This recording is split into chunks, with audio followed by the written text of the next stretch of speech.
Hello again, ladies and gentlemen. Saka here, and welcome back to another episode of Saka Speaks On. And today I am speaking on the new Paradox game, Imperator Rome, that you see on your screen.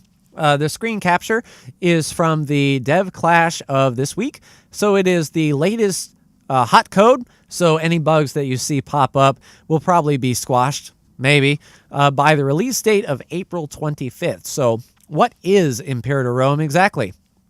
Grand strategy game, as I had mentioned, from Paradox, which sort of combines Europa Universalis 4 with Crusader Kings 2 with Victoria 2. Now, let me go into more detail of what that means. EU4 in the realm of armies are in stacks of 1,000. You've got battle screens, you've got different units that you can recruit, and you have your basic morale, as EU4 does. You've got your attrition, as Paradox games do. You've got your manpower pool. You have your aggressive expansion. You have your diplomatic branches, forging alliances, fabricating claims, all that good stuff in the very same vein of EU4. But where it branches off from EU4 and gets into the realm of Crusader Kings 2 is instead of a country being led by a ruler that has, their mana points or monarch points, and you never see them, and they gain a few traits here and there, like, spy detection and all that other stuff. The leaders in Imperator Rome have character traits. They are actual people with actual wants and needs. You can see portraits of the governors and whatnot, and then when you go to that character menu, you see, are they healthy? Are they sick? Are they slothful? Are they revenge-filled? Are they bloodlust? Are they a known murderer? The very same things that Crusader Kings 2 dealt with on a by-character basis. So there is marriage, choosing a wife.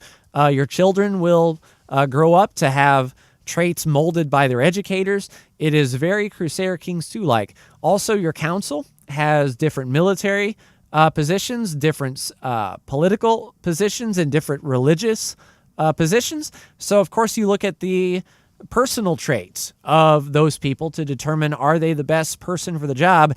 And just like Crusader Kings 2, the person who is best for the job might not like you. They may want you dead. One thing that is brand new to Imperator Rome is, say, you have a general who is very good on the battlefield, but his soldiers are more inclined to follow the general than you as a leader. Your army may defect. So it's an interesting thing where you'll have these powerful people who are vying for power themselves. So do you want to give them power to win at the risk of making them too powerful? So a good balance there. Trade goods are almost in the vein of Stellaris pre 2.0, where if you have a resource and you have a second of that resource, you can trade it away, and that person that you're trading to gets that bonus, or you can hoard it all yourself. So if you're a grain-making state and you want all that manpower recovery speed, you keep all that grain. But, if you want to give a grain to your allies or a few grain to your allies so they can boost their manpower if you're getting ready to go to war, that's a legitimate strategy as well. And trading doesn't look to be confined to items. It's just diplomatic range. So if you were, say, in Sicily, and you were just across the river from Carthage, and you decided that you wanted to trade with Carthage to get elephants, you, as Rome, and I don't know what kind of world would be where Rome and Carthage work together, but you certainly could have elephant infantry as Rome if you got that resource. So it seems pretty open as far as the trade goes. Combat is a little bit more fleshed out. It looks like EU4. When the combat lines up, you have your two lines, your front row and your back row. But instead of having just infantry, cavalry, and artillery, there's all kinds of different unit types. Your heavy infantry, light infantry, your mounted archers, your on-foot archers, chariots, camel, infantry or cavalry, and then you've got your elephant infantry cavalry. You've got all of these different varying units that have their weaknesses and their strengths against. So looking at what your opponent has is very important when you structure your army to attack. Sieges look like Europa Universalis. You have your siege ticks, your siege progress. I'm sure if you roll a 1, you get your disease outbreak, as every good EU4 player knows. So if you have played these games before, they will look very familiar to you. And that's one of the complaints that I have seen and heard on the internet is Imperator Rome looks too same, that people were expecting more out of it. If you were in that camp, please let me know. When Imperator Rome was announced, what were you imagining it to be? What would you change if you were the developer of Imperator? And on the screen, we see dead babies. So, just like Crusader Kings 2, children can die. Entire families can be wiped out. But back to the topic at hand, if you were expecting more, what were you expecting? What would you change? I would be interested to know. Another big question that people had is this just another engine to grab DLC? It's on the Clausewitz engine. It's what Paradox has been developing with for a very long time. Granted, they've refined it. It's come leaps and bounds from where it was, but it's still that engine. And if a fan of Bethesda could say anything, they could say that, that improves the modding capability, and certainly Imperator Rome will have, no doubt, a very strong modding community. Paradox games have always been open to modding, and that's where some of the life comes out if you didn't want to purchase DLC. But to the argument that this is just a DLC grab, you have to understand Paradox's business model. DLC is where they make their money in between games. They don't release a game annually. This is not a sports game. This is not a Call of Duty. This is not, your yearly game series. This is something that they want to work on over a period of 3 and 4 years. And if you want to simulate what that's like, sit down, keep the money in your pocket right now, and say, okay, I'll make a little bit of money each day for the next 3 years when I get my really big payday. Can you stretch it out? Keep in mind, you have to do marketing, you have to do maintenance, you have to do bug fixes, you have people to pay. You've got all these things that you have to keep in mind that you need to do. But how are you going to do it when your next game is 3 years away? You pad the middle. Steam sales, even though the games sell like hotcakes when it comes to Steam sales, that's, only 50 to 75% of what you would normally be making. Plus Steam takes their cut. It's good for exposure, getting your name out there, but it's not enough to pay the bills. So when a new DLC comes out, that's what gets, Paradox moving forward and continues with the development. Paradox actually showed their end-of-year financial review, or the end-of-quarter financial review, and the Holy Fury DLC for Crusader Kings 2 was their fastest-selling DLC ever that they've made, and that speaks volumes because Crusader Kings 2 is one of the oldest games that they still support, and that just shows that communities stick around with Paradox games. Is DLC a necessary thing to have to play a Paradox game? I don't think so.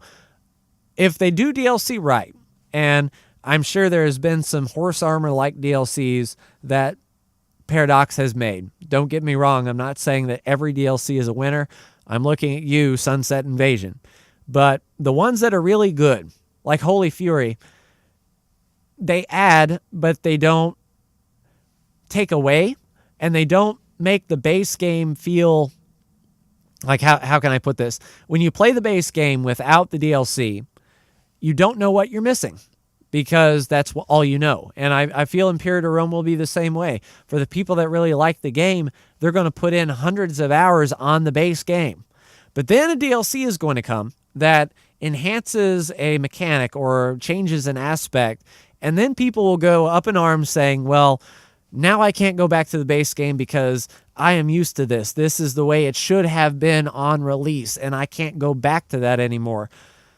I'm of the camp that, well, if you don't buy the DLC, you don't know what you're missing. Sure, you can watch a Let's Play and think, holy crap, what are you doing there? Or what mechanic are you using? But if the game is good right out of the gate, then that should be enough to sustain it. If you don't want to pay money, I'm sure there'll be plenty of mods there to support the replayability.